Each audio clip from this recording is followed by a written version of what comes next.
भारत रहस्यों से भरा हुआ है और महाभारत के सभी पात्र ने पिछले जन्म में कुछ ऐसे कर्म किए थे कि उनको इस धर्म युद्ध में उसमें साक्षात श्री विष्णु भगवान सामने हों, उनके दर्शन करने का मौका मिला। चाहे वो कौरवों की तरफ से हो या पांडवों की तरफ से हो, ये अलग बात है, लेकिन इसमें कोई दो राय नहीं है कि जो महाभारत के प्रमुख पात्र थे सभी देवताओं के अवतार थे और पूर्व जन्म में वो बहुत पहुँचे हुए थे, लेकिन कुछ न कुछ ऐसे कर्म किए थे या जानबूझ के विधि ने उनको ऐसे कर्म कराए थे कि उनको इस जन्म में महाभारत काल में अवतार लेना पड़ा। दोस्तों, ऐसे ही पात्रों में जब बात करते हैं सबसे पहले हम भीष्म जी की, कि भीष्म जी पूर्व जन्म में कौन थे और उन्होंने ऐसे कौन से कर्म किए थे जिससे उनको इस जन्म में महाभारत काल में अवतार लेना पड़ा था। दोस्तों, कहा जाता है भीष्म के अंदर इतना बल था कि वो अकेले ही महाभारत का पूरा युद्ध समाप्त करने की क्षमता रखते थे।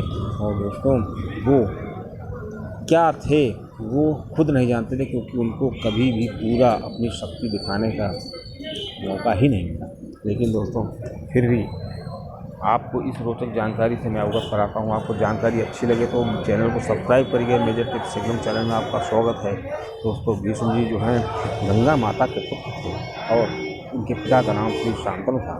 दोस्तों, कहा जाता है कि श्री भीष्म जी थे पूर्व जन्म में वसु थे। दोस्तों, 8 वसु होते हैं और दोस्तों इन्होंने महाभारत काल में जन्म क्यों लिया और इनको इतना कष्ट क्यों भोगना पड़ा, उसके पीछे एक कथा है कि श्री कृष्ण जी का कहना भी है कि जो व्यक्ति जैसे कर्म करता है उसको उसका फल जरूर भोगना पड़ता है, और अगर इस जन्म में अपने कर्म को नहीं भोग पाता है तो उसको पुनः जन्म लेना पड़ता है। दोस्तों, इसी क्रम में श्री भीष्म जी की जो बात करें तो श्री भीष्म जी पूर्व जन्म में वसु थे और इनके 8 वसुओं में से एक थे।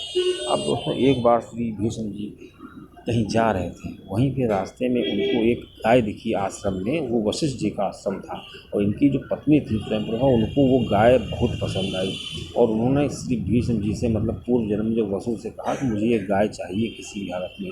श्री मनु ने मना भी किया कि नहीं, ये गाय किसी दूसरे की है, हमारी कैसे हो सकती है, लेकिन उन्होंने कहा नहीं, मुझे ये गाय चाहिए तो चाहिए। बस श्री वसु ने अपने 8 वसुओं के साथ मिल करके उस गाय को चुरा लिया। अब दोस्तों, जब वो गाय चुराई तो जिनकी गाय थी वो कोई मामूली आदमी नहीं थे, वो तो ऋषि थे, वशिष्ठ ऋषि। उन्होंने ध्यान लगा के पता लगाया तो वो ध्यान में देखते कि हाँ कि 8 वसु मेरी गाय को चोरी कर रहे हैं। फिर दोस्तों क्या था, उनको क्रोध आ गया और उन्होंने 8 वसुओं को श्राप दे दिया कि तुमको पूर्व जन्म लेना पड़ेगा पृथ्वी पर, और पृथ्वी पर हमेशा के लिए उनको वहीं रहना पड़ेगा। इतने में जब ये चीज़ वसुओं को पता चली तो वसुओं ने उनसे वशिष्ठ जी से माफ़ी मांगी और कहा मुझे माफ़ कर दो। अब वशिष्ठ जी ने 7 वसुओं को तो माफ़ कर दिया, कहा तुमको जन्म लेना पड़ेगा, लेकिन जन्म लेते ही तुम्हारा उद्धार हो जाएगा।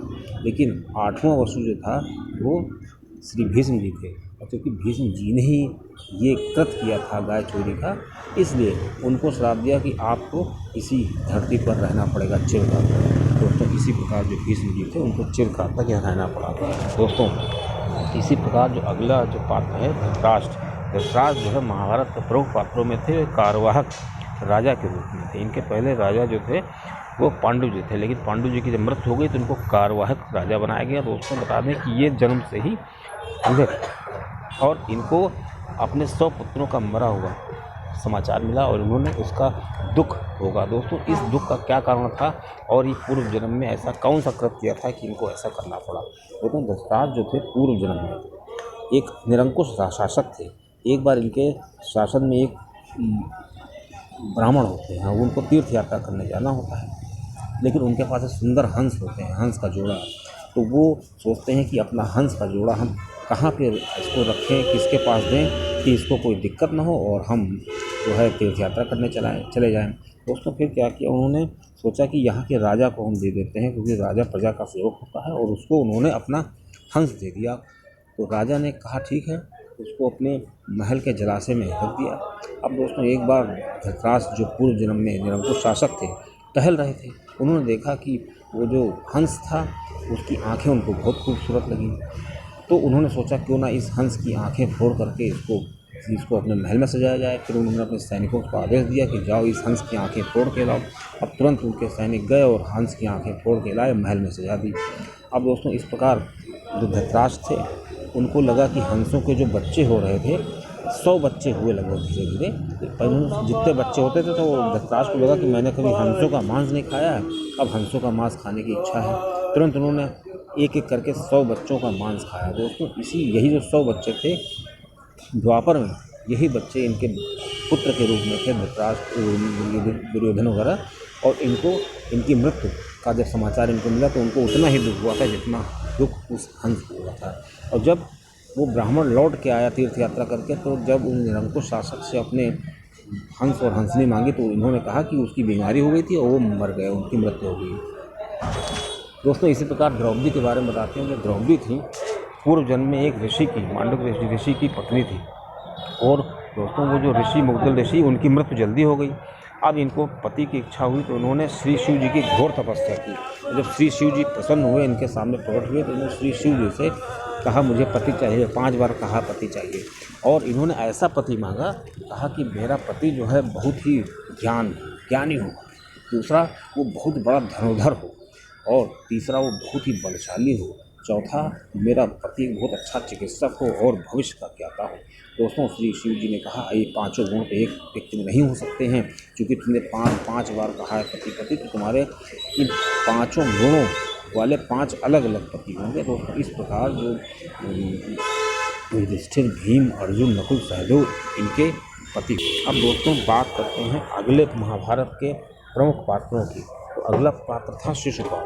दोस्तों शिशुपाल के बारे में कहा जाता है कि ये पूर्व जन्म में इनको ऐसा श्राप मिला था कि 3 बार श्री विष्णु जी तुम्हारा वध करेंगे तब तुम्हारा जाके उद्धार होगा। दोस्तों श्री शिशुपाल जो थे सतयुग में हिरण्यकश्यप के रूप में थे, तो इनका श्री विष्णु भगवान ने अवतार लेकर के वध किया। उसके बाद त्रेता में श्री राम के रूप में, रावण के रूप में इनका जन्म हुआ और फिर उनका वध किया। और द्वापर में श्री कृष्ण जी ने इनका वध किया, जो इनके बुआ के लड़के के रूप में इन्होंने जन्म लिया।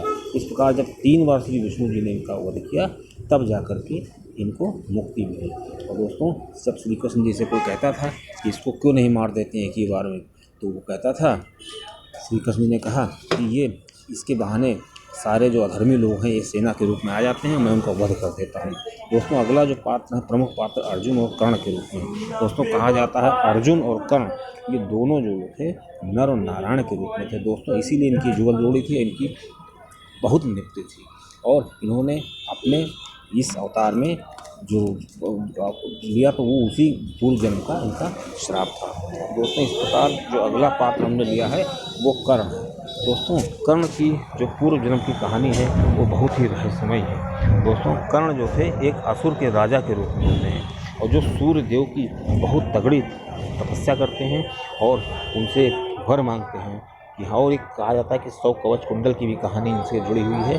कुछ भी हो, कर्ण जो है पूर्व जन्म में श्री सूर्य जी के बहुत तपस्या करके एक कवच कुंडल मांगते हैं, और दोस्तों यही कवच कुंडल लेकर के ये इस जन्म में इनका जन्म होता है।